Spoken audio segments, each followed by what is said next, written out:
Hello, Southwest Regional Sales Team. We're continuing the series on inspiration, and the last in the series is um, American history and maintaining inspiration. So, we already discussed the etymology of the word inspire, but to continue how inspired your heritage is, we can see from several events. We can continue with talking about Dr. Benjamin Rush, who uh, almost was able to put health as an inalienable right in the Constitution of our country, but unfortunately lost that fight um, in a very close vote. But it basically was saying that no one has the right to um, do anything to us or our bodies that would separate us from the rest of the population.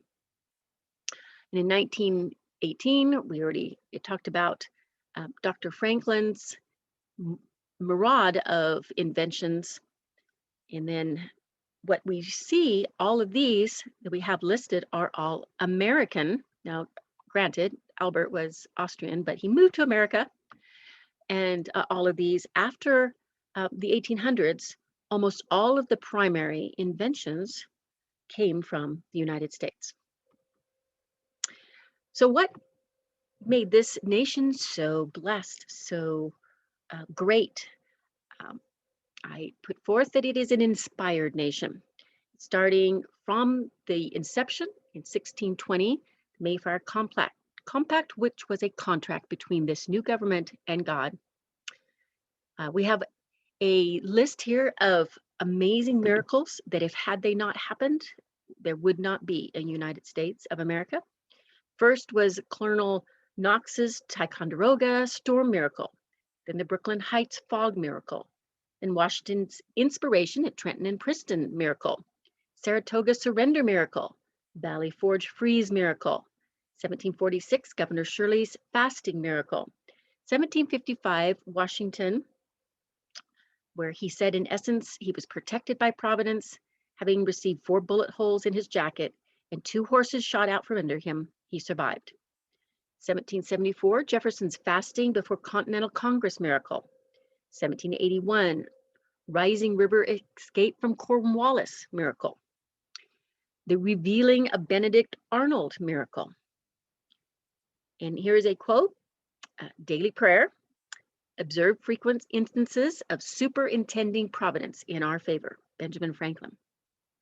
1865, President Lincoln proclaimed a day of fasting for April 30th miracle. And then it continues. Now, even though Newton and Wilberforce were not American, in fact, they were British, and the whole story of Newton, if you have researched him, was a slave trader, had a dramatic transformation, wrote the song Amazing Grace.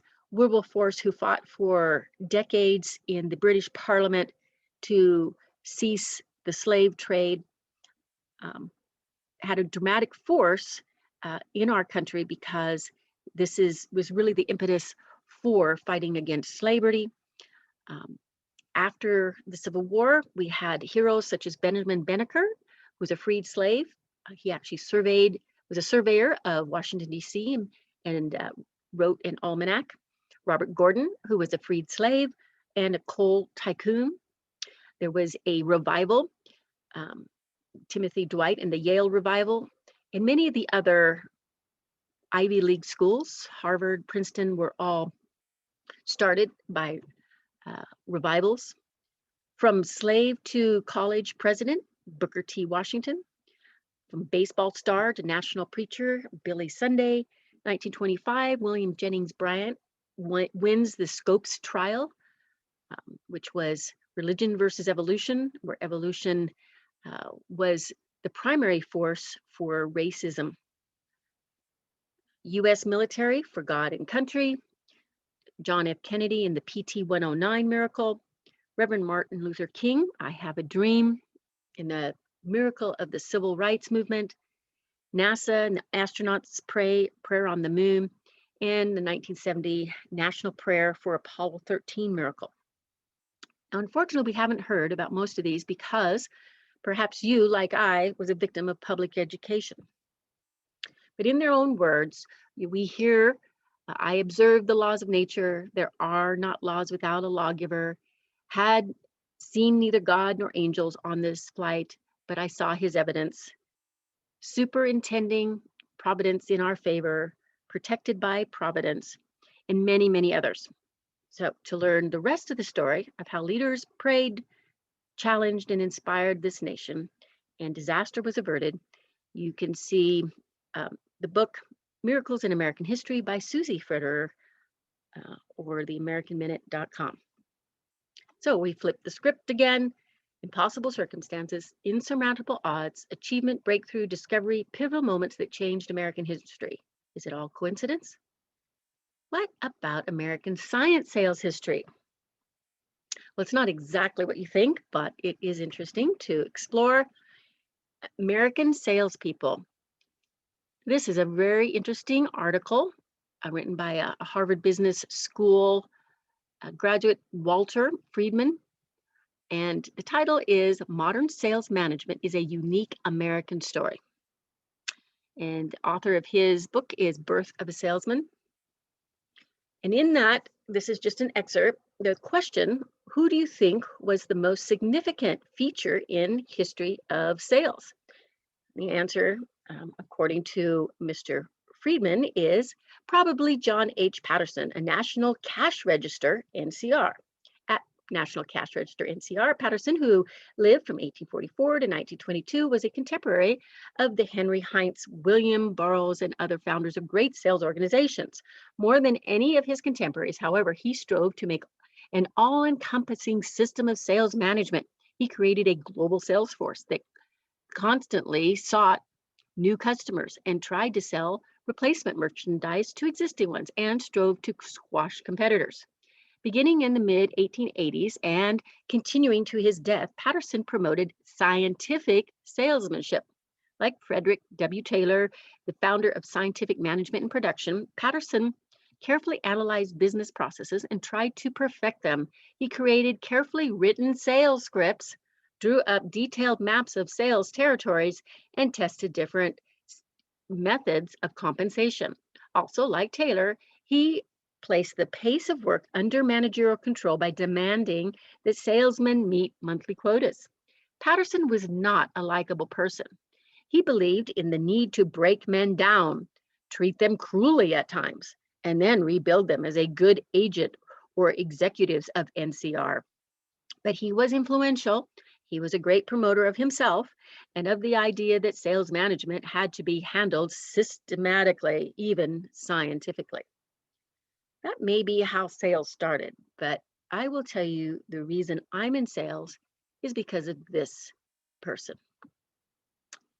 If you've read anything about Zig Ziglar or what Zig Ziglar might have written, you will see that he was a hero of sales.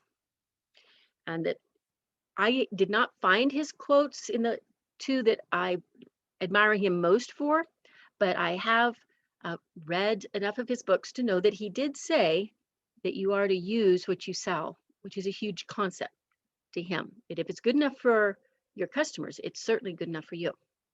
And you should treat customers like they were your mom or your sister. So a very high degree of integrity in sales. And then I just loved so many of his quotes. And so I've listed some here and some on the next slide.